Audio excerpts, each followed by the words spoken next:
Find the LCM of 9/4, 21/10, 63/20. LCM full form తెలుసండి? Least common multiple. తెలుగులో ఏమంటామమ్మా? కాసాగు. ఏంటి? కాసాగు. కనిష్ట సామాన్య గుణిజమండి. సో ఇక్కడ చూద్దాం మిత్రమా, మరి ఏంటి అనేది. సో 9/4, అదేవిధంగా 21/10, 63/20. చూసారా? 9/4, 21/10, 63/20 ఎల్సిఎం కావాలి. మరి ఇవి ఏంటండి? ఫ్రాక్షన్స్. తెలుగులో భిన్నాలు అంటారండి. మరి ఈ ఫ్రాక్షన్స్ యొక్క ఎల్సిఎం ఎలా ఐడెంటిఫై చేస్తామంటే ఒకసారి చూడండి.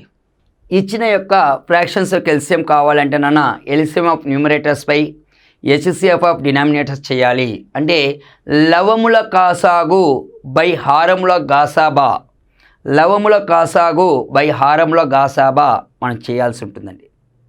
ఓకేనా? లవాలు అంటే ఈ పైన ఉండే వాటిని లవాలు న్యూమరేటర్స్ అంటాము, కింద ఉండే వాటిని డినామినేటర్స్ లేదంటే హారములు అంటాము. చూద్దామండి. ఈ మూడింటికైతే ఫస్ట్ ఎల్సిఎం చేద్దామండి.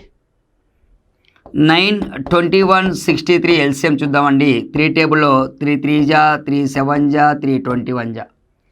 Again it will go by 3 table అన్న.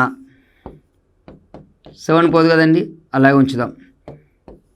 అలాగే మనకి సో ఇప్పుడు ఎల్సిఎం చూద్దాం. సో ఎల్సిఎం వచ్చేసి మనకి ఎంత అవుతుందో ఒకసారి అబ్జర్వ్ చేయండి. 3 3 జా 9, 9 × 7 63. అంటే మనకి న్యూమరేటర్స్ యొక్క ఎల్సిఎం 63 అయిందండి.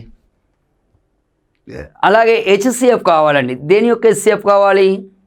డినామినేటర్స్ యొక్క హెచ్సిఎఫ్ కావాలి. అంటే హారముల యొక్క గాసాబా కావాలి. 4, 10, 20 ఇవి కూడా ఏ టేబుల్లో పోతాయో చూద్దామండి. ఓన్లీ 2 టేబుల్లో పోతాయండి అన్నీ కూడా. 2 2 జా, 2 5 జా, 2 10 జా. సో 4 అనేది 10 అనేది 20 అనేది కేవలం ఒక 2 టేబుల్లో మాత్రమే పోతుందండి, వేరే ఏ టేబుల్లో పోదండి. సో కాబట్టి వాటి యొక్క గాసాబా, వాటి యొక్క హెచ్సిఎఫ్ హైయెస్ట్ కామన్ ఫ్యాక్టర్ ఏమైనా ఉంటే అది 2 మాత్రమే అవుతుందండి. సో మనకి ఫైనల్గా 63/2 వస్తుంది. మరి 63/2 అనేది 4th ఆప్షన్ అనేది మనకు రైట్ ఆన్సర్ అవుతుంది మిత్రమా.